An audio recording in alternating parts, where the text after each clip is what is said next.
கலைக்கதிர் நேயர்களுக்கு வணக்கம். நாங்கள் இன்னும் ஒரு நாட்டு நடப்பு அரசியல் அரட்டை நிகழ்ச்சியிலே மீண்டும் சந்தித்திருக்கிறோம். தேர்தல்கள் நிறைவடைந்திருக்கின்றன. உண்மையிலேயே ஒரு வித்தியாசமான ஒரு முடிவுகள் பரவலாக எதிர்பார்க்கப்பட்டாலும் ஆனால் உடனடியாக நம்பாமல் இருந்த ஒரு முடிவு அப்படி நடக்கும் என்று சொல்லி ஒரு பரபரப்பு இருந்தாலும் நாங்கள் அதை ஒருத்தருமே எதிர்பார்க்கல. நான் நினைக்கிறேன் அவர்கள் சார்ந்து வாக்களித்தவர்கள் கூட இந்த மாதிரி வருமென்று எதிர்பார்க்க இல்லை. ஆனாலும் கொஞ்சம் என்னத்தை எதிர்பார்க்கல, அனுரகுமார திசாநாயக்க வெற்றி பெற்று வருவார். நாங்கள் நான் நினைக்கிறேன் 2 கிழமைக்கு முன்னுங்க இருந்து இல்ல அதுக்கான ஒரு வெற்றி வாய்ப்புகள் இருந்தாலும் மற்றது அதை தாண்டியும் இப்ப கொஞ்சம் வித்தியாசமான உண்மையிலேயே மாற்றம் நடக்கத்தான் போகுது மாதிரியான 1-2 நாளைக்குள்ள என்னத்தை வந்துடும் என்று இருந்தாலும் ஒரு பாசிட்டிவான விஷயங்கள் மூவ் பண்ணி கொண்டிருக்கிற மாதிரி இருக்குது. மக்கள் எதிர்பார்ப்பை பூர்த்தி செய்யற மாதிரி, அதாவது அவர்களுக்கு வாக்களித்தவர்களுடைய எதிர்பார்ப்பையும் தாண்டி அதுல ஒரு நிதானமான போக்கு தான் தெரியுது நினைக்கிறேன். அவர்கள் சொன்ன மாதிரி அப்படி பார்த்திருந்தா இவ்வளவு நாடாளுமன்றம் கலைக்கப்பட்டிருக்கோம். 24 கலப்பம். ஆனா இன்னும் கலைக்கப்பட இல்லை. இப்ப நாங்கள் இத பேசிக்கொண்டிருக்கும் போது பிரதமர் பதவி ஏற்கிறார், இன்னும் அமைச்சரவை பதவி ஏற்கல. காபந்து அமைச்சரவை இன்னும் பதவி ஏற்கல. இதுதானே ஒருவேளை இந்த வீடியோ நீங்கள் ஏற்றும் போது அப்லோட் பண்ணி பப்ளிஷ் பண்ணும் போது அவர்கள் பதவி ஏற்றிருக்க கூடும். ஆனா அப்படி பதவி ஏற்கலன்றதுல இருக்கிற சிக்கலாக நான் பாக்குறது, ஒரு 2 பேர் அவர்களுக்கு இன்னும் எம்பிக்கள் இருக்கணும். ஹரணியை விட, பிரதமராக பதவி ஏற்றிருக்கக்கூடிய ஹரணியை விட இன்னும் 2 எம்பிக்கள் இருக்கணும்.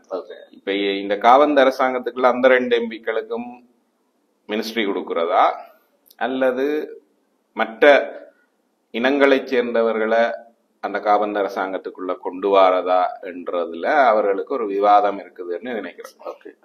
இந்த தேர்தலுக்கு முன்னம், வெள்ளுறதுக்கு முன்னம் என்னதை வேணும்னாலும் சொல்லலாம். சரிதான், அது ஒரு கவர்ச்சிகரமா ஒருத்தரும் அதை பெருசா கணக்குலயும் எடுக்க மாட்டோம், சண்டைக்கு வர மாட்டேன்னு தெரியாது. அந்த பக்கத்து வாக்கு இந்த பக்கத்து வாக்கு எல்லா வாக்கையும் கவர்றதுக்காக ஏதோ சொல்லினோம் என்ற அடிப்படையில அவர்களுடைய கட்சிக்குள்ளேயே அதை பற்றி பெரிய விவாதங்கள் போகாது, கடந்து போயிடுவினோம். ஆனா வெண்டதுக்கு பிறகு அது அப்படி இருக்காது. சரிதானே, வெண்டதுக்கு பிறகு ஒவ்வொருத்தரும் தங்கள் நலன் சார்ந்த விஷயங்கள்ல கூர்மையா இருப்பினோம். அப்ப இந்த இடத்துல அது ஒரு சிக்கலா இல்லைன்னா அவர்கிட்ட இருக்கிறது 3 எம்பி தான். அந்த 3 எம்பியும் தூக்கி போட்டு அமைச்சரவையை, காவந்த அமைச்சரவையை நேற்றே பதவி ஏற்றுக்கலாம். ஆனா 4 பேர் மினிமம் இருக்கணும்ன்றது அப்படியான ஒரு, அவர் ஜனாதிபதி, நிதி அமைச்சு உட்பட, பாதுகாப்பு அமைச்சு உட்பட அவரும் கொஞ்சம் அமைச்சுக்களை வச்சு கொண்டாருன்னா பிரதமர்கிட்ட கொஞ்சம் அமைச்சுக்களை அது கொடுத்தாச்சு, இப்பவே கொடுத்தாச்சு. நீதி அமைச்சு அவர்கிட்ட கொடுத்தாச்சு. அது 4-5 அமைச்சு, தகவல் தொழில்நுட்பம் உட்பட 4-5 அமைச்சு அவர்கிட்ட கொடுத்தாச்சு. அது மாதிரி மற்றவர்களுக்கும் பங்கிட்டு கொடுத்துட்டு அதை முடிச்சிருக்கலாம்.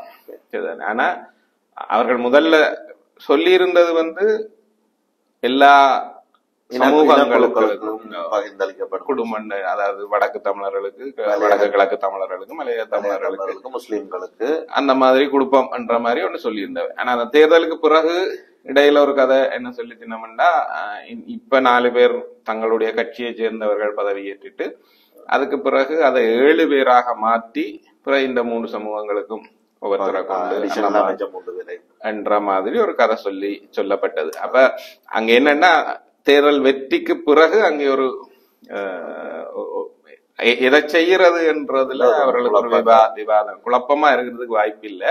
ஆனா அதை இப்ப செய்யறதா இல்லையா, இதுதான் சரியா, இதை செய்தா சரியா, நாங்கள் அடுத்த நாடாளுமன்ற தேர்தலுக்கு போகணும். அப்ப நாடாளுமன்ற தேர்தலுக்கு போகும்போது நாங்கள் இவர்களுக்கு முக்கியத்துவம் கொடுத்தோம் என்றது எங்களுடைய வாக்காளர்கள் ஏற்கனவே வாக்களித்தவர்கள்ட்ட அதை எப்படி பிரதிபலிக்கும், இது மாதிரியான விவாதங்கள் இருக்கும்னு நினைக்கிறேன். அதனால ஒரு தாமதம் வருது. இதுல குறுக்குறாண்டு இல்லை. இப்ப பிரதமர் பதவி விலகிட்டார். இப்ப மற்ற அமைச்சுக்கள் இல்லாட்டி அமைச்சர்கள் நிலைமை இப்ப தொடரி நம்ம இந்திய நிலைமை இல்ல அவ ரிசைன் பண்ணி சிலர் ரிசைன் பண்ணி கஞ்சனா எல்லாம் அவரெல்லாம் ரிசைன் பண்ணினார் அல்ல, அவர் அந்த அமைச்சர் கையளிச்சுட்டு போகிறார். கொடுத்து இல்ல பொறுப்புகளை கையளிக்கிறதுன்றது என்னன்னா, ஆபிஷியலி நான் இந்த இடத்துல இருந்து எல்லா நான் என்னத்தை பொறுப்பா ஏற்றனோ அது எல்லாத்தையும் திருப்ப செய்துட்டு போறேன்ன்ற அது மட்டும்தான். பிரதமர் சைன் பண்ணதோட அந்த இல்ல ஜனாதிபதி ரிசைன் பண்ணதோட என்ன கேபினட் உடைய தலைவர் அவர் தான். அதனால அவர் எப்ப ரிசைன் பண்றாரோ அண்டையோட ரிசைன்ல அவர் தோத்துட்டார். இவர் பதவி ஏற்றோம். இப்ப கேபினெட் இல்ல, ஒரு சில அமைச்சுக்கள் மட்டும் அமைச்சர்கள் இருக்கணும். அதாவது பிரதமர்கிட்ட கொடுக்கப்பட்ட அமைச்சுக்கள், ஜனாதிபதி தன் வசம் வச்சிருக்கக்கூடிய அமைச்சுக்கள். ஜனாதிபதி இதுவரைக்கும் எந்த அமைச்சையும் எடுக்கல, அதுக்கான அறிவித்தல்கள் எதுவும் வரையில. பிரதமருக்கு மட்டும்தான் ஒரு 5 அமைச்சு கொடுக்கப்பட்டிருக்கு. மற்ற 2 பேர் வர வேணும். ஒருவேளை சில நேரம் என்ன ஒரு கதை இருக்குது, 24ஆம் தேதி இரவு நாடாளுமன்றம் கலைக்கப்படலாம். அப்படி கலைக்கப்படுறதா இருந்தா அதுக்கு முதல் பதவி ஏற்க வேணும். அதனால அதை என்ன செய்யணும்ன்றதுல ஒரு குழப்பம் இருக்கு. இப்ப இருக்கிற நடப்பு எம்பிமார் நாடாளுமன்ற உறுப்பினர்கள் இல்லாதவர்கள்ட்ட அமைச்சர்களா அவர் நியமிக்கிறதுக்கு அதிகாரம் இருக்காது. இல்ல அமைச்சரா இருக்க வேணும்னா நாடாளுமன்ற உறுப்பினரா இருக்க வேண்டும். அதனால இப்ப தேசிய பட்டியல் ஊடாகனாலும் கொண்டு வந்து தேசிய பட்டியல் இல்ல இருக்கு, ஒரு ஆள் தேசிய பட்டியல் ஒரு ஆள். அதை அவர்களை நிரப்பிட்டோம். 3 பேர்ல ஒரு ஆள் தான் அதுல நிரப்பி. அதனால அதாவது அனுரகுமாராவுக்கு பதில் இன்னொரு தனி ஆராய்ச்சியை கொண்டு வந்து போட்டுட்டோம். சோ அதனால அவர்கிட்ட இப்ப 3 அனுர ஒரு ஆள் 4 பேர் இருக்கணும். சோ அந்த மாதிரி ஒரு சூழ்நிலையில யார் அமைச்சரவைக்குள்ள வருகினம் என்றது ஒரு பிரச்சனை இருக்கு. அந்த பிரச்சனை எதுக்காக முக்கியத்துவம் கொள்ளுது என்றா, இன்னைக்கு நடந்திருக்கிற வாக்களிப்பின் படி பாத்தீங்கன்னா ஜேவிபி தன்னுடைய வாக்குகள் மூலமா, அதாவது ஜனாதிபதி தேர்தலில் அவர்களுக்கு கிடைத்திருக்கிற வாக்குகள் தான் நாடாளுமன்ற தேர்தலையும் கிடைக்கும் என்ற ஒரு எடுகோலை வச்சோம்னா 113 என்ற சாதாரண பெரும்பான்மையை தாண்டதே அவர்களுக்கு கஷ்டமான விஷயம். 42% அவர்கள் எடுத்துருக்கோம். அப்ப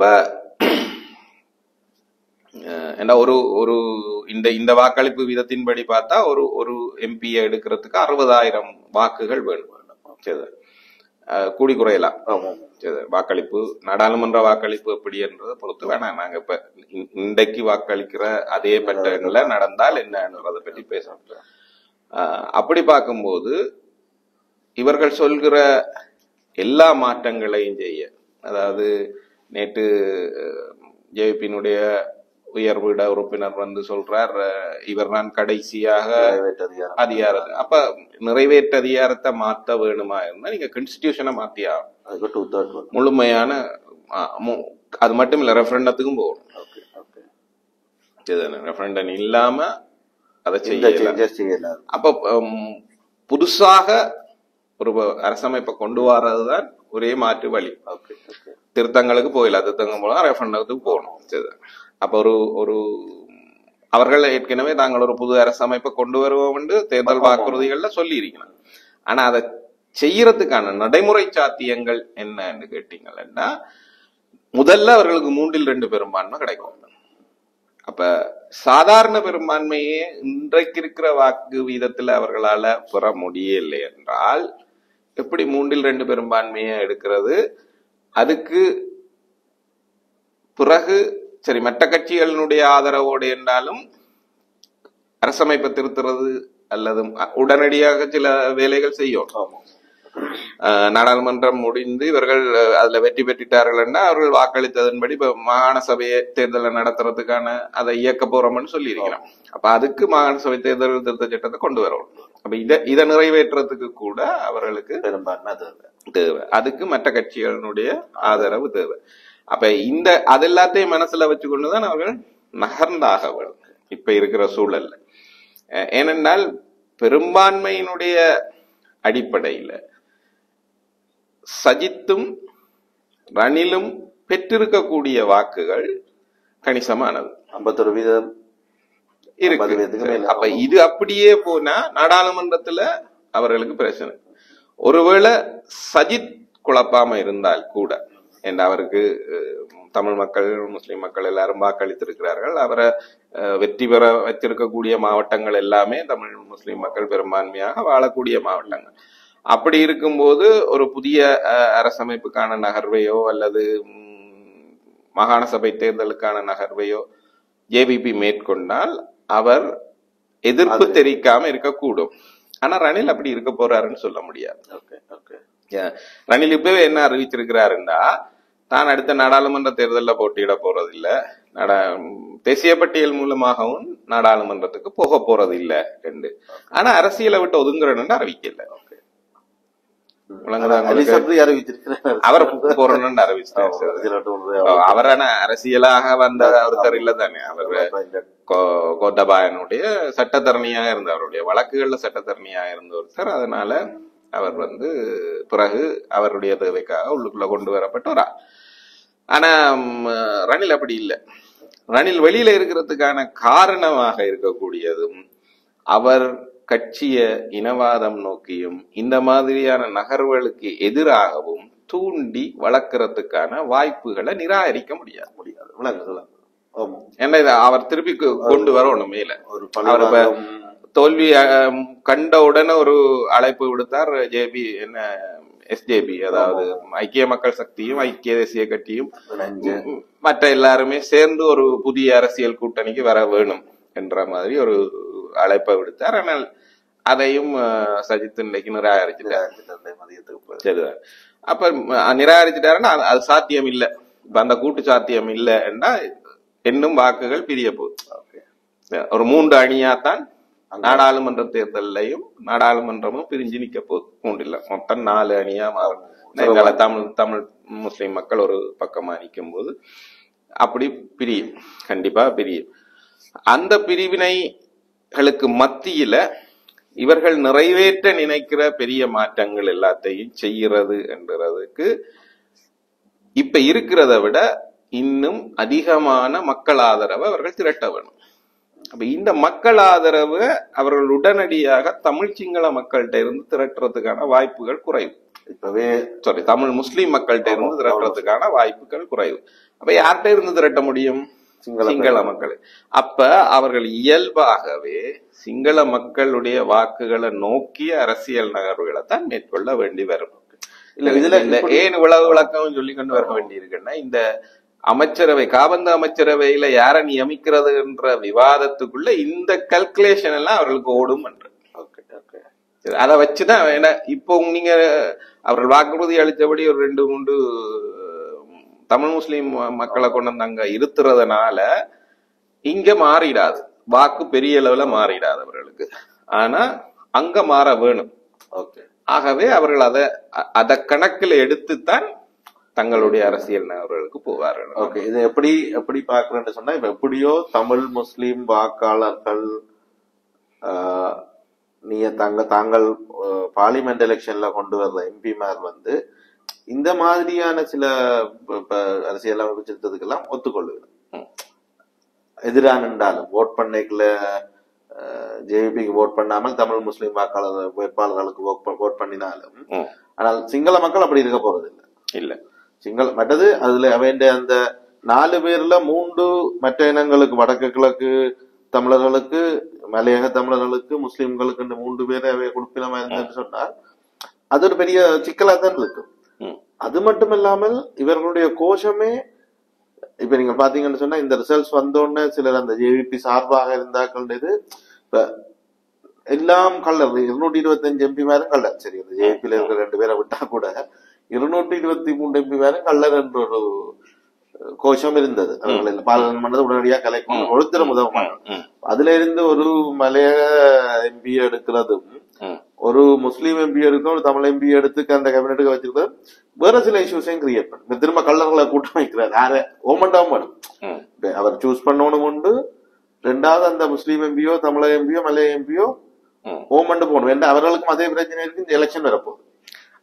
ஆனால் இப்ப மனோ கணேசன் நாட்கள் எல்லாம் ஏற்கனவே ராஜபக்ஷ அரசாங்கத்திலையும் சரி, திருப்பி ரணிலுடைய அரசாங்கத்திலையும் சரி சேர்ந்து இருந்த ஆட்கள் எல்லாம் அண்மையில ஒரு 2 ஆட்சிகள்ல அவர்கள் சேர்ந்து இருக்க இல்ல.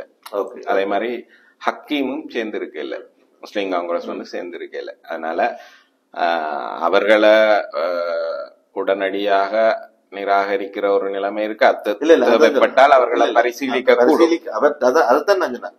அவர் செலக்ட் பண்ணினாலும் இவர்கள் ஓமண்டு போகணும் என்ற ஒரு சின்ன ஒரு யதார்த்த ரீதியான அது ஒரு சொன்ன 2 பேருமே குழப்பம் இருக்கத்தான் ராதாகிருஷ்ணன் சொல்லி இருக்கிறார், நாங்கள் தொடர்ந்தும் நாடாளுமன்ற தேர்தலையும் சஜித்தோட தான் நிற்போம் என்ற மாதிரி அறிவிச்சிருக்கிறார். அதனால நீங்க சொல்றதுல ஒரு நியாயம் இருக்குது. ஆனா அவசரமாக கூடி கதைச்சும் இருக்கணும், நேற்று காய்ச்சும் இருக்கணும். என்ன செய்யணும்னு தெரியாது. ஒரு காவந்து அமைச்சுத்தானே அப்படி என்னும் போது வாய்ப்பை தவற விட வேண்டாம்னு நினைக்க கூடும். மற்றது இப்ப அவர்களை பொறுத்த வரைக்கும் மலையக தமிழ் அரசியல்வாதிகளை பொறுத்த வரைக்கும் அரசுகளோட சேர்ந்து இருக்கிறது என்றது அவர்களுக்கு கொள்கை அளவில் ஒரு முரண்பாட்டு விஷயம் அல்ல. எந்த ஆட்சியோட சேர்ப்பு நீங்க சொல்ற மாதிரி அடுத்த ஆட்சி அமைக்க போற நீண்ட காலம், அதாவது பார்லிமெண்ட் எலெக்ஷனுக்கு பிறகு வர்ற அமைச்சுல சேர்ந்தியங்கிறதுக்கு சில வழி ஓமண்டாலும் இப்ப என்ன நடக்க போகுதுன்னு சொன்னா, இவர்கள் இந்த காவந்தரசுல வந்துட்டா இப்ப இவர்களுக்கு வாக்களிச்ச மக்கள் ஒரு சின்ன ஒரு இதேதான் வேணும்னு சொன்னால் ஜேவிபிக்கு நேரடியாகவே ஓட் பண்ணணும். அடுத்த முறை ஜேவிபி அந்தந்த பிரதேசங்கள்ல நிறுத்த போகுது. இவர்கள் ஜேவிபி கொள்கை சரி என்று சொல்லி மலையக எம்பியராலோ இல்லாட்டி முஸ்லீம் எம்பியராலோ போனா அவருக்கு இந்த முறை அவர்கிட்ட சொல்லு கேட்டு வாக்களிக்கிற ஒரு ஆள் ஏன் அவருக்கு வாக்களிக்கணும்? நான் நேரடியா அந்த ஜேவிபி சரியென்று தானே போறேன். அப்ப அது ஒரு சின்ன சிக்கல் வரும். இவற்ற கட்சி எப்படி ஒர்க் பண்ண போகுது என்ற மாதிரியான ஒரு குழப்பம் இருக்க போகுது அங்க ஜேவிபி. ஜேவிபியோட சேர்ந்து வேலை செய்ய வேண்டிய ஒரு இது விரும்ப. அப்ப அதுக்கும் ஒரு சிக்கலான நிலைமையா இருக்கும் நினைக்கிறேன். இந்த காவந்த அரசுல அவர்கள் சொன்ன அனுராகுமார சொன்ன அந்த அந்த கேட்டகரிஸ்ல ஆக்கள் எடுத்து செய்யறது நினைக்கிறேன். அந்த குழப்பங்கள் இருக்கிறது என்பது உண்மை. அவர் எப்பவுமே அது ஆட்சி மாற்றங்கள் வரும்போது இப்படியானது இருக்கும். எல்லாருக்குமே நாடாளுமன்ற தேர்தல் தான் முக்கியமானது. தமிழ் முஸ்லிம் கட்சிகளை பொறுத்த வரைக்கும் அது மிக முக்கியமானது. ஆகவே அவர்களும் தங்களுடைய கணக்குகளோட தான் நகர்றார்கள். அனுராவோட போய் சேர்றதா இல்லையா, அல்லது வேற கூட்டணிகளோட இருக்கிறதா இல்லையா என்றது எல்லாமே அதுல தங்கி இருக்குது. ஏன்னா இப்ப நீங்க சொன்ன மாதிரி ஈத்தோக்காவை அரசுகளோட எப்பவுமே சேர்ந்து இருக்கக்கூடிய ஒரு கட்சியாகத்தான் பாப்பினோம். அப்ப ஈத்தோக்காவை தங்களோட சேர்த்துக்கொள்ள முடியுமான்றதுல ஜேவிபிக்கே கேள்வி இருக்கு. கண்டிப்பா சரிதானே. அப்ப மற்றவர்கள் தான் அதை பற்றி இரண்டோணும். ஆனா இவர்களுக்கும் கூட ஜேவிபியோட போய் சேர்ந்து இருக்கிறதான்றதுல ஒரு கேள்வி இருக்கு. ஏன்னா ஜேவிபி அவர்களுடைய பகுதிகளில் ஒரு போட்டியாளர், நேரடி அரசியல் போட்டியாளர். அப்ப சேர்ந்து இருக்கிறதுன்றது ஒருவேளை தங்களுடைய வாக்காளர்களை அவர்களுக்கு மடைமாற்றம் செய்ய வாய்ப்பாகவும் அமையக்கூடும் என்ற பயம் அச்சம் எல்லாமே அவர்களுக்கு இருக்கு. 2 பேருமே ஒரே கொள்கை, தொழிலாளர்களுக்கான தேவைகள் அவர்களுடைய உரிமைகள் என்ற ஒரு பாலிசியில தான் இந்த பொலிட்டிக்ஸ கொண்டு போய் 2 பேரும் அப்படிதான் செய்யணுமான்றது இல்ல அப்படி சொல்லிக்கொள்ள தமிழ் தேசியம் பேசுற மாதிரி தொழிலாளர்களுடைய உரிமைகள், அவர்கள் அடிப்படை உரிமைகள், அவருக்கான இதுகள் என்று சொல்லி. ஆனால் அதுல அந்த ஒரு இன்டர்வியூல பார்த்தேன், அந்த தோட்ட தொழிலாளருக்கான சம்பள நிர்ணயம் என்ற ஒரு இஷ்யூஸ் போய் கொண்டு வந்தது. அப்ப அதுல ஜேவிபி உண்மையா இவர்களுடைய கோரிக்கையை விடவே அதிகமாக கொடுக்கணும் என்ற இதுல தீவிரமா. அப்ப அந்த டிஸ்கஷன் கன்க்ளூஷன் அப்படி இருந்தேன்னு சொன்னா பிராக்டிகலா இல்லாத ஒரு ஃபிகரை சொல்லி நம்ம ஜெயிப்பி இருந்தது. ஆக்சுவலா என்னன்னா தோட்ட தொழிலாளர்கள்லாம் இன்றைக்கு வரைக்கும் உடல் உழைப்பு கொண்ட தொழிலாளர் வர்க்கமாக இருக்குது, தொடருது. இன்னும் வேற இடங்கள்ல ஐடி செக்டர்லயும் அப்படிதான் இருக்குது என்றாலும் அப்படி இல்ல. சரி என்ன போட்டு தொழிலாளர்கள் அந்த மாதிரி இல்ல, உடல் உழைப்புல தொடர்ந்தும் இருக்கக்கூடியவர்கள் என்றவர்கள் அவர்களா தான் இருக்காங்க. ஆகவே தீவிரமாக உரிமை பேசக்கூடிய இடம் அதுதான். அதனால அது அதை கண்டிப்பா பேசும். அதே நேரம் மலையாளத்துக்குள்ள அவர்களுடைய செயற்பாடுகள் நிறையவே இருக்குது. தமிழ் இனம் என்ற ஒரு வித்தியாசத்துலதான் தமிழ் வாக்காளர்களை இந்த மலைய தமிழ் அரசியல் கட்சிகள் வச்சிருக்கணுமே தவிர சிங்கள மக்கள் மத்தியில சிங்கள தோட்ட தொழிலாளர்கள் தோட்டம் சார்ந்து பகுதிகளில் இருக்கக்கூடிய சிங்கள மக்களை பொறுத்த வரைக்கும் அவர்கள ஜேவிபி எப்பவுமே செல்வாக்கான ஒரு கட்சியா தான் இருக்கு. அப்ப இது எப்படி என்ன இப்ப நாங்கள் எப்படியோ அவர்கள் டிசம்பர், நான் இன்னொரு கல்குலேஷன்ல பார்த்தேன் ஜேவிபி தரப்புல டிசம்பர்ல எலெக்ஷன் என்ற ஒரு கூட்டத்தான் டிசம்பர் ஃபர்ஸ்ட் வீக்குள்ள அதை நடத்தியா? அல்ல அதான் 66 நாளை கல்குலேட் பண்ணி டிசம்பர் போயின வேண்டாம். அவர் இன்றைக்கு கலைக்கல 24ஆம் தேதி கலைச்சா டிசம்பர் போக முடியாது. இல்ல அந்த கல்குலேஷன்ல தான் ஏதோ அதான் சொல்ல இல்ல. இன்றைக்கு 24ஆம் தேதி கலைச்சா நவம்பர் 30க்குள்ள எலெக்ஷன் 24 6 நாள் வந்துடும். அங்கால 61 நாள் இருக்கு. அக்டோபர்ல 31, நவம்பர்ல 30, 67 நாள் ஆகும். அப்புறம் டிசம்பர் 1க்கு போனா 68 ஆகுது. அப்ப அது சாத்தியப்படாது. டிசம்பர் சொல்றபடியால நினைக்கிறேன் இந்த மாச கடைசியில இப்ப இந்த கிழமைகள் இந்த வாரங்கள் முடியல. நீங்க முதலே சொன்ன மாதிரி இப்ப நாளைக்கு அறிவித்தலை செய்து கொண்டு 1ஆம் தேதியில இருந்து பாராளுமன்றங்களை இல்ல 30ஆம் தேதியில இருந்து பாராளுமன்றங்களை என்ற மாதிரியான ஒரு இதாப்படலாம் நினைக்கிறேன். டிசம்பர் போறோம்னு சொன்னா இன்றைக்குல நாளைக்கு கூட கலைக்க முடியாது. அந்த 66 நாள் கால்குலேஷன் இந்த மாத முடிவுல தான் இந்த மாசம் அதாலதான் நடந்தது. அப்ப அவர்கள் அந்த டிசம்பர் என்ற இல்ல அது ஒவ்வொருத்தர் சொல்லினா ஒவ்வொருத்தரும் தங்களுக்கு ஒரு அன்னளவான இதுகள்ல சொல்லி இருக்க கூடும். இப்ப இன்றைக்கு நேற்று வந்த செய்திகள்ல நவம்பர் கடைசிக்குள்ள தேர்தல் நினைக்கிறேன். அந்த 66 நாளுக்குள்ள திரும்ப பார்லிமெண்ட் கூடிடும். இல்ல தேர்தல் 52 தொடக்கம் 64 நாளுக்குள்ள குறைஞ்சது 52 நாளா இருக்கணும். கூடுதலான அதுக்குள்ள தேர்தல் நடக்கணும். அதுதான் முக்கியம். கூடுறது அதுக்கு பிறகு அவர்கள் முடிவெடுக்கும். அப்ப இப்ப இந்த கேபினெட்டை இவர் ஃபைனலைஸ் பண்ணினால்தான் பார்லிமெண்ட் ரிசால்வ் பண்ணலாம், கலைக்கலாம். அப்படி இல்ல, அதுதான் வசதியானது. பார்லிமெண்ட் டிசால்வ் பண்ணிட்டாருன்னா இவன் எம்பிக்களும் எம்பி இல்ல அந்த ஒரு பிரச்சனை வெளியாட்களா என்ன செய்யறது என்ற சிக்கல்கள் எல்லாம் வரும்ன்றதுனால எம்பியா இருக்கும் போதே அப்பாயின்மெண்ட் கொடுத்துட்டாருன்னால் அதுல அரசியல் குழப்பங்கள் அதுகள் ஒன்று இடம் இருக்கு. சட்ட ரீதியான அது சரியா பிள்ளையா செய்யலாமா செய்யலாதா, காபந்து அரசாங்கம் வந்தா வெளியாட்களை கொண்டுடலாமா அப்படி இப்படி எல்லாம். இப்ப பங்களாதேஷ்ல எல்லாம் காபந்து அரசாங்கம் வந்து போடப்பட்டிருக்கிறது சம்பந்தமே இல்லாத ஒரு ஆளை கொண்டு வந்து போட்டிருக்கணும். சரிதானே? ஆனா அங்க அது சிஸ்டம் கொலாப்ஸ்ட் ஆயிட்டு, அங்க வேற வழி இல்லை உங்களுக்கு. சரிதானே? அப்ப இப்ப இது ஏற்கனவே ஒரு அரசாங்கம் ஒரு இயல்பான மாற்றம் நடக்கும்போது, ஆட்சி மாற்றம் ஒன்று நடக்கும்போது தேவையில்லாத குழப்பங்கள் அவசியமானு யோசிச்சுட்டு அவர்கள் அதை செய்யக்கூட வேண்டாம். அவர்களுக்கு அது வசதி இருக்கு, 2 பேரும் தூக்கி போட்டு அதை செய்யறதுக்கான வசதி இருக்கும்போது செய்யலாம் என்றதுனால அவர்கள் இதை பதவி ஏற்றதுக்கு பிறகு அதை கலைக்கிறதுக்கான வாய்ப்புகளை பற்றி பேசுவேன். இப்ப அதுல தெளிவு இருந்திருந்தால் யார அமைச்சராக்குறதுன்றதுல தெளிவு இருந்திருந்தால் 24ஆம் தேதி காலையில பிரதமர் பதவி ஏற்கும் போதே மற்ற 2 பேரும் கூட பதவி ஏற்றுக்கலாம். அப்படி நடக்கல. அதுகள்ல கொஞ்சம் அவர்கள் நிதானமாக யோசிக்கணும் என்று நினைக்கிறேன். 2வது முக்கியமான விஷயம் என்னன்னா, நாடாளுமன்ற தேர்தல் நடந்து சரி ஒரு பெரும்பான்மையோட 113 இல்ல 115 சீட்ஸ் எடுத்துட்டா கூட ஜேவிபிக்கு மீதி எல்லா வேலைகளையும் செய்யறதுக்கு தமிழ் முஸ்லிம் மக்களினுடைய ஆதரவு, எம்பிக்களுடைய ஆதரவு அந்த 2/3 கொண்டு வரது. 2/3 வருமானு தெரியல. ஏன்னா இவர்கள்ட்ட அங்கால 13-15 பார்த்தா கூட 35 இது வேணும் 2/3 வர்றதுக்கு. சரிதானே? குறைஞ்சது 35 அவ்வளவுக்கு வராது.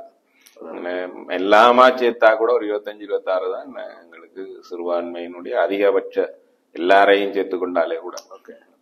அதுல சப்போர்ட் பண்ணி டக்ளஸோ அல்லது அங்கையனோ அவையெல்லாம் சப்போர்ட் பண்ணாம போறது இல்லை அவருக்கு. அப்படி பார்த்தாலே கூட, ஒட்டுமொத்தமா பார்த்தாலே கூட அவ்வளவு வராது. ஆனா அது முக்கியம்.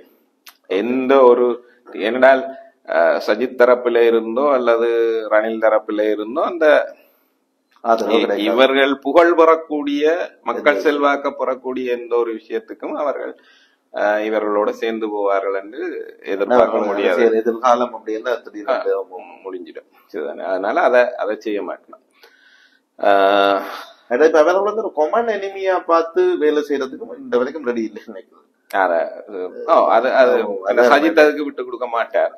அந்த சஜித் 2 தேர்தல்ல கிட்டத்தட்ட 40க்கும் மேற்பட்ட வீதத்தை அவர் செக்கோ பண்றாரு. சரிதானே? என்ன போன முறை 48 வீதம் என்னவோ எடுத்தவர், இந்த முறை 5 வீதம் வரைக்கும் வந்திருக்கு. உடைச்சது இவர் ரணில் தான், ரணில் உடைச்சதுனால வந்த பிரச்சனையை தவிர இல்லைன்னா அவர் இன்னும் கொஞ்சம் ஃபைட் பண்ணியிருப்பார். சரிதான். அந்த மாதிரி ஒரு நிலைமை இருக்கிறதுனால நாடாளுமன்ற தேர்தல்ல விட்டு கொடுப்பினமா என்ற கேள்வி ஒன்று இருக்குது. இன்னொன்று, ரணிலுக்கு கிடைத்த வாக்குகள்ன்றது ரணிலுடைய வாக்குகளும் அல்ல, அல்லது ஐக்கிய தேசிய கட்சியினுடைய வாக்குகளும் அல்ல, SLPP இருந்து பிரிஞ்சு வந்த வாக்குகளாக. அதே மாதிரி இப்ப எங்களுக்கு இப்ப இங்க பாத்தீங்கன்னா வடக்கு கிழக்குலயும் ஒரு கணிசமான நம்பர்ஸ் எடுத்திருக்கிறார் ரணில். எங்களுக்கு யாழ்ப்பாணத்தை பொறுத்த வரைக்கும் 1,21,21,000 வாக்கள் சஜித் 84,000 வாக்கள் ரணில் விக்ரமசிங்க எடுத்துக்கிறார். அது அந்த மாதிரி அதுவும், ஆனால் அது அவர்களுடைய வாக்கு இல்ல, யூஎன்பியின் வாக்கு இல்ல. இப்ப நக்லஸ் வாழ்ந்தாக்கும் அங்க ஜனக்குமான வாக்கு இங்க வடக்குல பாத்தீங்கன்னு சொன்னா அதனுடைய அப்படி ஒரு குழப்பம். வெறுமன அவர்கள் 2 பேருக்குமான வாக்குகளாக அதை பார்க்கலாது. இப்ப நீங்கள் உங்களை மாதிரி ரணில் இருந்தா நல்லா இருக்கும் என்று நினைத்தவர்களுடைய வாக்குகளும் அதுல இருக்கு. அந்த வாக்குகள் நாடாளுமன்ற தேர்தல்ல அந்த பெரும்பான்மை கட்சிகளை நோக்கி போறதுக்கான வாய்ப்புகள் இல்லை. அப்ப அது எந்த பக்கம் திரும்பும்ன்றத பார்க்கணும். இங்க வரும்போது நாங்க அதை பற்றி தனியா பேசலாம். இப்ப தெற்கினுடைய நிலைமைகள் இதுதான். இந்த இப்ப பெரும்பான்மையை எப்படி கைப்பற்றது என்றதுல அவர்கள் ஒரு அலை இருக்குது என்றது சரியானது, சரிதானே. ஜேவிபிஏ கூட மதியம் வரைக்கும், மதியம் இல்ல, ஒரு காலையில 8-9 மணி வரைக்குமான நேரத்துல தாங்கள் 50க்கு மேற்பட்ட ஒரு 50.3 50.4 என்ற வீதத்துல 50.03 அல்லது 0.4 என்ற வீதத்துல தாங்கள் நேரடியாக வெல்லுவோம் என்றுதான் எதிர்பார்த்து வந்தது. ஆனால் மக்களுடைய சிந்தனை அப்படி இருக்கல, கொஞ்சம் கொஞ்சமா குறைஞ்சு இருந்தது. அதுல சின்ன ஒரு பேட்டர்ன் வித்தியாசம் பார்த்தனாங்க. அப்படின்னு சொன்னா ஆரம்பத்துல இந்த வடக்கு கிழக்கு வாக்குகள் முதலே வர தொடங்கி, அப்படி இருந்தும் ஜேவிபி இந்த ரேஷியோ வந்து கூட தான் இருந்தது, பெர்சன்டேஜ் வந்து கூட தான் இருந்தது. ஆனால் தெற்கு வாக்குகள் வரைக்கும் நம்ம அது என்னடா போஸ்டல் ஓட்ஸ் என்றதுனால முதல் வந்தது எல்லாமே போஸ்டல் ஓட்ஸ் என்றதுனால அந்த ரேஷியோ அது எங்க அடி வாங்கிட்டோம்னா கம்பஹா கொழும்பு மாதிரி டென்சிட்டி கூடின இடங்கள்ல, மக்கள் தொகை கூடின இடங்கள்ல இருந்து வந்த முடிவுகள் வரும்போது ரணில் சஜித் வந்து மிக நெருக்கமான போட்டியை கொடுக்க தொடங்கிட்டாங்க. அப்ப அதனால அவருடைய வாக்கு வீதம் சரிய தொடங்கி அந்த இடங்கள். அப்ப இன்னும் பார்த்தா மேல்தட்டு அல்லது நடுத்தர வர்க்கம் என்றது அனுரவோட சேர்றதுக்கான வாய்ப்புகளை பற்றி யோசிக்குது. அவர்களுக்குள்ளதான் நிறைய விஷயங்கள் டிஸ்கஷனுக்குள்ள போயிருக்கும். ஜேவிபி கடந்த காலங்கள் தொடர்பான நான் நினைக்கிறேன் கடந்த காலத்தை பற்றி பேசினதை விட அவர்கள் ஏவிபியால இந்த பொருளாதார இடத்தை மாற்ற முடியுமா, மேற்கு உலகம் இவர்களை ஏற்றுக்கொள்ளுமா, IMF ஓட இவர்கள் முரண்பட்டா எதிர்காலம் என்ன ஆகிறது அந்த மாதிரி பிரச்சனைகள் அந்த சனதான் அந்த பழச கிண்டி டிஸ்கஸ் பண்ணது. பாத்தீங்கன்னு சொன்னா மிக அந்த நோமல் கீழ்த்தட்டு மக்கள் இல்லாட்டி கிராமப்புற மக்கள் இந்த இதுகளை எல்லாம் ஈஸியா மறக்கணும். நாங்கள் மறக்க மாட்டோம் யோசிச்சாங்க. நாங்களே காய்ச்சிருக்கிறோம், மறக்க மாட்டோம் அவர்கள் நேரடியாக பாதிக்கப்பட்டவர்கள் என்று சொல்லி. ஆனால் அது தீமை செய்ததையும் மறந்துட்டோம். அவர்கள் நன்மை என்று சொல்லிக் கொள்ற இப்ப நாமல் ராஜபக்சே கிடைச்ச வாக்குகளை பாத்தீங்கன்னா சொன்னா வெகு விரைவில் தாங்கள் தூக்கி கொண்டாடிய வாரிசு தலைவர்களுடைய வாரிசுகள் அந்த கட்சிகள் இதை வந்து ஒரு மிக மோசமான தோல்வியை சந்திச்சிருக்குது.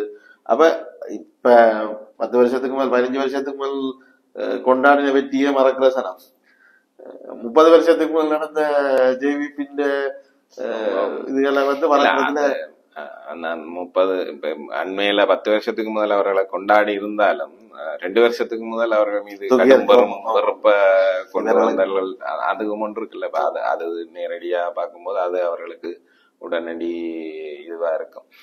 ஸோ அதனால நாடாளுமன்ற தேர்தல் அடுத்து வரக்கூடிய எல்லா நகர்வுகள்லையும் ஒரு மிக முக்கியமான பங்கு ஆற்றப்போகுது. அனுர பதவியேற்ற உடனே அந்த ஆட்சி மாற்றம் மிக இயல்பாக சுமூகமாக நடந்த உடனே பங்குச்சந்தையினுடைய இது வளர்ந்துருக்கு, இல்ல உயர்ந்திருக்கு. அது அப்படி பாத்தீங்கன்னா திங்கட்கிழமை காலம் மிக வேகமாக சரிந்து கொண்டு பங்குச்சந்தை. அனுரண்ட பதவியேற்பு எந்த குழப்பமும் இல்லாமல் சுமூகமா நடந்த அடுத்த நிமிஷமே சடுனா வளமையை விட அதிகரிச்சிருக்கு. ஒரு சாதகத்தன்மையாக பார்க்கப்படுது. இன்றைக்கு கூட பங்குச்சந்தை வளர்ந்துதான் இருக்கு. ஆனா நேற்று சந்தையில டாலர் இல்லாமல் போன அது ஒரு பெரிய குழப்பம் நடந்தது பாத்தீங்கன்னு சொன்னா இல்ல, ரேட் மாற இல்லை. அதாவது நிர்ணயிக்கப்பட்ட விலை டாலருக்கான விலை மாற இல்லை. ஆனால் குழப்பம் இல்லை.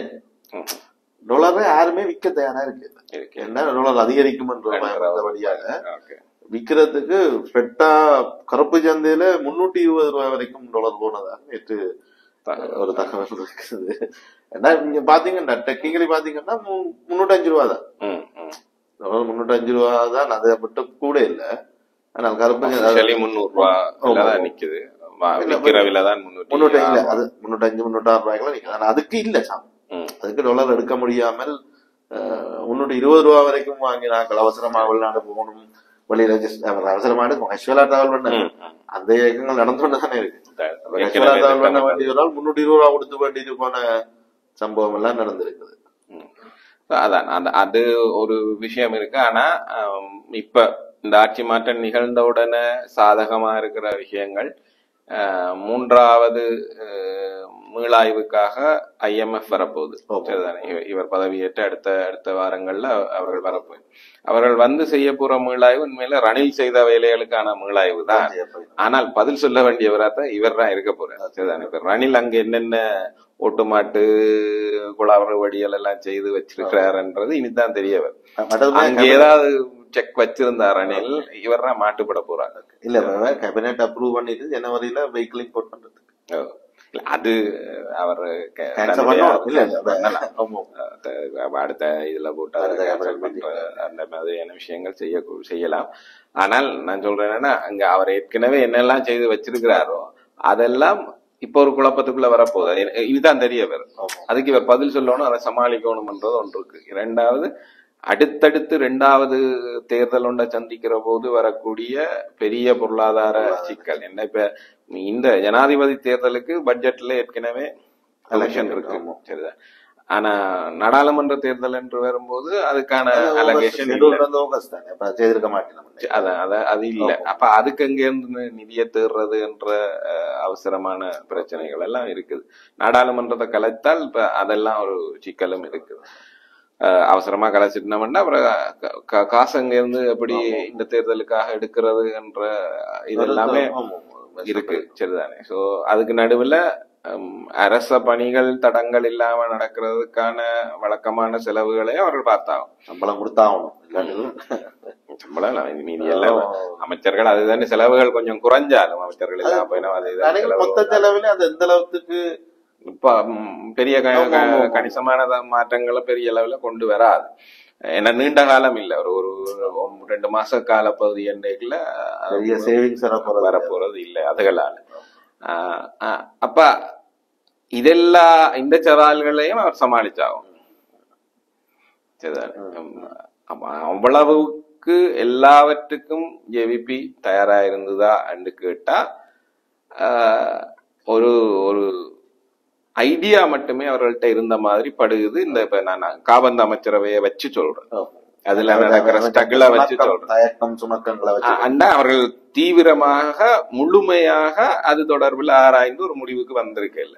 ஒரு ஐடியா, ஒரு பெட்டர் ஐடியா அப்படி எல்லாம் செய்தா நல்லது என்ற மாதிரியான ஒரு ஐடியா அளவுலதான் அது இருந்து, கருத்திட்ட அளவுலதான் இருந்தது தவிர அத திட்டமிட்டு சரியான அதாவது பிளானுக்கு கொண்டு வந்திருக்கணும் என்று சொல்ல முடியும். அப்ப அது பற்றியெல்லாம் அவர்கள் இனி தீவிரமாக அடுத்த வர்ற நாட்கள்ல முடிவு செய்துதான் அடுத்த கட்டங்களுக்கு நகர வேண்டிய தேவை இருக்கு. ஆனாலும் உண்மையா இதுல பார்த்தோம்னு சொன்னா இந்த ஸ்மூத்தான சேஞ்ச் ஓவர்ன்றது, ஹேண்டிங் ஓவர், இந்த விஷயங்கள், பதவியேற்புகள் எல்லாம் தேர்தல் கண்காணிப்பு குழுக்கள் பல குழுக்கள் சொல்லி இருக்கு. இலங்கை வரலாற்றுல மிக அமைதியாக நடந்து தேர்தலாக குறிப்பிடப்பட்டிருக்கு. அது ஒரு வித்தியாசமான விஷயம். நாங்கள் மாறி எதிர்பார்த்து கொண்டிருந்த இதுல குழப்பங்கள் நடக்கலாம், பெரிய அளவில் கூட குழப்பங்கள் நடக்கலாம், ராணுவத்தின் இதுகள் கூட இருக்கலாம் என்ற ஒரு ஒரு சின்ன சின்ன சந்தேகங்கள் இருந்த ஒரு தேர்தல் அப்படியே தலாகலா மாறி இருக்குது என்றதும், மக்களோட விளையாடக்கூடாதுன்னு அரசியல்வாதிகள் கட்டுணர்ந்துட்டினம் என்ற மாதிரி ஒரு பார்வை அப்படி மட்டுமே அல்ல, நான் நினைக்கிறேன் ரணிலுக்கான ஆதரவு பெரிய அளவுல இல்லை என்றது அதுக்கு ஒரு வாய்ப்பா இருந்திருக்கும்னு நம்புறேன். 3வது இடத்துக்கு போயிட்டார் என்ற போது இனி இதுக்கு மேல தான் என்ன செய்து என்ன தலைகளான்னு செய்தாலும் அது தொடர்ந்தும் குழப்பத்துக்கான வாய்ப்புகளை தான் உருவாக்கி கொண்டிருக்கும். எப்படியும் இவர்கள் அதை வச்சுக்கொண்டு மக்களை கிண்டி கிளறி திரும்ப ஒரு குழப்பத்தை உருவாக்கி கொண்டே இருக்க போய் நம்ம போராட்டம் அது இதுன்னு தன்னையும் வேலை செய்ய விடாம நாட்டையும் வேலை. அவர் சில நேரம் சஜித்தின் இடத்துலயோ அல்லது இன்னும் மேல போய் அனுரவுக்கு ஒரு நெருக்கடியை கொடுக்கக்கூடிய இடத்துல 40% இருந்திருந்தாருன்னால் அந்த நிலைமை வேறையா இருந்திருக்கிறதுக்கு வாய்ப்புகள் உண்டு. அது இது அப்படி இல்ல, தனக்கு அதுக்கான நெருங்க கூட முடியல. அவரு இங்க 17% இருக்கிற அப்ப கடைசி வரைக்கும் வரப்போறது. ஒருவேளை அப்படி ஏதாவது செய்து தான் அந்த அதிகாரத்துல இருந்தாலும் அது அமைதியா தன்னால கொண்டு நடத்ததொரு இதுவும் இருக்கும். ஓகே, மக்கள் ரிஜெக்ட் பண்ணிட்டோம்ன்றது வந்து ஒரு செய்தி இப்ப போயிட்டு இருந்தானே. எப்படியோ நான் இவ்வளவு செய்தும் ஒன்றும் செய்யல என்று சொல்லி மற்றது நல்ல ஒரு மீம் ஒன்று பார்த்தேன். அந்த ஐயாத்துறை பாட்டை போட்டு அது ரெண்டு மூணு பேர் அதை எடிட் பண்ணி போட்டுருக்கேன். இன்ட்ரெஸ்டிங்கா இருக்குது. எங்களுடைய ஆக்களோட கிரியேட்டிவிட்டின்றது நல்லா தான் இருக்குது. பிறகு இப்ப கடைசியா வெளிக்கிட்டு போற இதுக்கும் என்ன சரி பார்க்கலாம். ஒரு அந்த செஞ்சோட்டு கடன் தீர்க்க பாட்டு போட்டு அதனால இல்ல அவருக்கு அது போய் பொருத்தமா இருக்கு. அத உச்சத்தின் நரித்தனத்தின் உச்சத்துல இருந்த ஒருவர் பயன்படுத்தி கொண்டார் என்றதுதான். இல்ல சரிபலையா தாண்டி வரலாற்றுல அவர்கிட்ட பதவிகள் இதுகள்ன்றதை தாண்டி வரலாற்றுல ஒரு இடத்தை எடுத்துக்கொண்டு போறாருன்னு நினைக்கிறேன். இப்ப இதோட முடிச்சு கொண்டாலும் உண்மையாவே அதை எப்படி செய்யறேன். எனக்கு இந்த விதிகள் எல்லாம் நம்பிக்கை இல்லைன்னாலும் அந்த ஆளுக்கு அதுதான் விதி. எனக்கு ஒரு பதவி காலத்தையும் முழுமையாக பூர்த்தி செய்யற பலன் அந்த ஆளுக்கு கிடையாது. ஜனாதிபதியாக வெற்றி பெற்று வர இல்லையா? இல்ல ஒரு பிரதமராக வெற்றி பெற்று வர இல்லையா? சரிதான். 2015 வரும்போது கூட அவர் ஒன்றும் அவருடைய கட்சியின் சார்பில் முன்னிறுத்தி வந்து எல்லாம் ஒன்றும் வரையில் நினைக்கிறேன். இலங்கை வந்து ஒரு மாற்றத்துக்கான ஒரு எதிர்பார்ப்போட, இலங்கை மக்கள் மாற்றத்துக்கான எதிர்பார்ப்போட ஒரு வித்தியாசமா இந்த இலங்கை வரலாற்றுல 75 வருஷ கால வரலாற்றுல வந்து ஒரு இடதுசாரி அந்த போக்கு மாற்றத்தை அனுமதிக்குமா, இன்றைக்கு இருக்கிற போக்கு மாற்றத்தை அனுமதிக்குமான்ற கேள்வியோட என்ன அது போகுது பார்க்கலாம். என்ன நடக்க நாடாளுமன்ற தேர்தல் ஒரு கொஸ்டினா இருக்குது. தொடர்ச்சியாக இந்த மாற்றங்கள் சரியான முறையில கொண்டு போகுமான்றதையும் காத்திருந்து பார்க்கலாம். நன்றி, வணக்கம். நன்றி, வணக்கம்.